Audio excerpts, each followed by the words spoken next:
चौधरी साहब, ये खबरें अब आ रही हैं कि मौलाना किसी हद तक राजी हो गए हैं और वो हुकूमत के साथ अब एक पेज पर हैं। देखिए ना, ऐसा है नहीं, क्योंकि अगर हो गए होते तो तरमीम आ गई होती।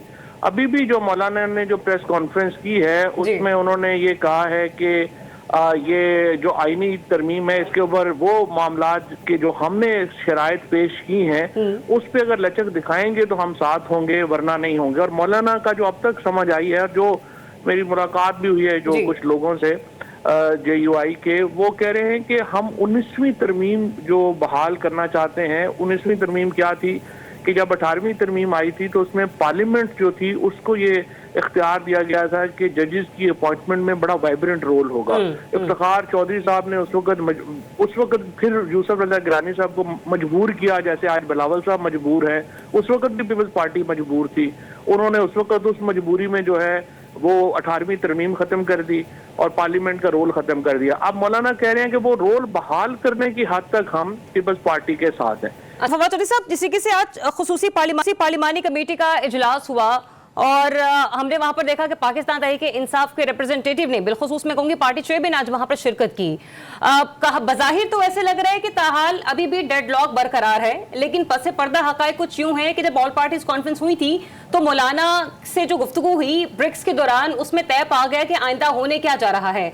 आपको लगता है कि जो आज ये पार्लिमानी पार्टी का इजलास हुआ खुसूसी कमेटी का, वो सिर्फ एक नॉर्मल और एक कॉमन प्रैक्टिस थी, इससे ज्यादा कुछ नहीं, जो होना है वो भोकर रहेगा इन तरमीम के हवाले से?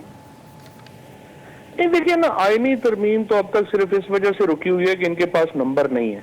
अगर नंबर होते तो ये कल आईनी तरमीम ले आते, क्योंकि यहाँ पे जो इनकी मॉरल अथॉरिटी है इस हुकूमत की, या ये कहना कि ये कोई अखलाकियात को देखते हैं कि आइन है तो सब पे कंसेंसस होना चाहिए या ये तो आपके सामने ही है कि इनका कोई ऐसा मसला नहीं है। इलेक्शन 9 फरवरी से लेके अब तक इस हुकूमत ने एक भी ऐसा इकदाम नहीं उठाया जिसका इखलाक से कोई ताल्लुक हो। तो लिहाजा ये कहना कि कोई आईनी तरमीम के ऊपर कोई अखलाकी बुनियादों के ऊपर गौर कर रहे हैं या डिले कर रहे हैं, ऐसा कोई मसला नहीं है।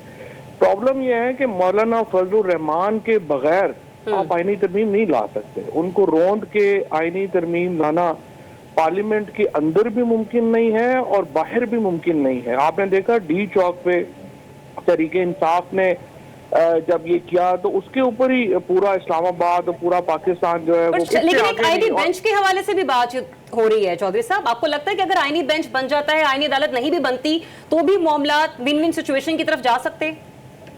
अब इशू ये है कि आईनी बेंच का हुकूमत को कोई फायदा नहीं है। देखो ना, हुकूमत तो सीधा सीधा चाहती है कि मर्जी के जजों हमारे फैसले उनके पास जाएं, इसीलिए इतनी बड़ा जो है वो फड्डा है ना, वरना क्या फड्डा है, कोई नेक नीति से तो काम हो नहीं रहा। अब इनका मसला ये है कि अगर आप आईनी बेंच बनाते हैं लेट्स से सीनियर मोस्ट 5 जजेस के ऊपर, तो 4 तो इंडिपेंडेंट जजेस हैं। हुकूमत तो चाहती है कि जज वो हों जिनको हम अपने जाती लोगों को लगा सके। तो आईनी बेंच से मसला हल नहीं होता। या ये बनाएंगे FCC और अपनी मर्जी के जज इसमें लगाएंगे, या आईनी तरमीम नहीं आएगी। इधर दूसरा रास्ता नहीं, मुझे नहीं लगता कि कोई ऐसा। और आपको इन या वाली ऑप्शन में आपको क्या लग रहा है कि आईनी तरमीम 25 अक्टूबर से पहले आ जाएगी या 25 अक्टूबर के बाद जाके ये ऊंट की सीकर पर बैठेगा? देखिए, आज तक तो इनके पास नंबर पूरे नहीं है और इसीलिए जो मंसूर अवान हैं, डिप्टी ये हमारे जो अटॉर्नी जनरल हैं और आजम तारड़ साहब हैं, ये जो सारा ग्रुप है ये इस गुज़श्ता 3-4 दिनों से बड़ा एक्टिव है मंसूर अली शाह साहब के साथ अपने ताल्लुकात ठीक करने में। 2-3 मुलाकातें अटॉर्नी जनरल उनसे कर चुके हैं और उन्होंने यकीन दिलाया कि हम आपका नोटिफिकेशन भी हो जाएगा और ऐसी भी कोई बात नहीं, हम तो बड़े अच्छे बच्चे हैं, ऐसे ही हमें जो है कहा जा रहे थे, हमने बड़ा जोर लगाया कि ये ना हो। तो इससे मुझे लगता है कि वो अभी हुकूमत वो कोशिश कर रही है कि नंबर पूरे हो जाएं और ये हो जाए। और सच्ची बात यह है कि अब इस तरमीम जो पीपल्स पार्टी ने दी है, एस्टैब्लिशमेंट को इससे क्या इंटरेस्ट है? अगर आपने आर्टिकल 199 में अमेंड ही नहीं करना, आर्मी एक्ट वो लानी नहीं है, तो अभी जो सिचुएशन है मुझे लग रहा है कि एस्टैब्लिशमेंट का इंटरेस्ट भी इन तरमीम में कम हो गया है और नून लीग का इंटरेस्ट भी इनमें कम हो गया है। तो और लगता नहीं मुझे कि ये तरमीम लेकिन जो कहीं है ना कहीं वो पाकिस्तान पीपल्स पार्टी का इंटरेस्ट इसके अंदर ताहाल मौजूद है। अच्छा चौधरी साहब, कुछ और मामला पर भी मैंने आपकी राय लेनी है।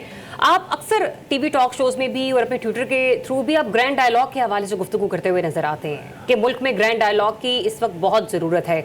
हमने इन आंखों ने एक मंजर देखा आज से ठीक कोई 1 से 2 रोज पहले के दरमियान में अलीमीन गन्नापुर साहब, दाएं जानिब फैसल करीम कुंडी साहब, बाएं जानिब मोहसिन नकवी साहब, जब ये शख्सियात इतना गुत्थम गुत्था होने के बावजूद शीरो शक्कर होकर सूबे के अमन अमान के लिए एक साथ बैठ सकती हैं, तो जो आप बात करते रहे हैं ग्रैंड डायलॉग की, आपको लगता है कि अब हम उस वक्त जा सकते हैं, उस तरफ बढ़ सकते हैं, कुछ बेहतरी आई है सियासी पार्टियों के दरमियान और कुछ शख्सियात के दरमियान? देखिए 25 तारीख तक अगर ना आ सका, कॉन्स्टिट्यूशनल अमेंडमेंट ना आई और ये जो एक समझिए कि एग्जेक्टिव के मातहत अदलिया का ख्वाब पूरा ना हुआ, तो फिर सब पार्टियां जो हैं वो एक एक कदम पीछे हटेंगी और डेफिनेटली हम एक ग्रैंड डायलॉग की तरफ बढ़ेंगे।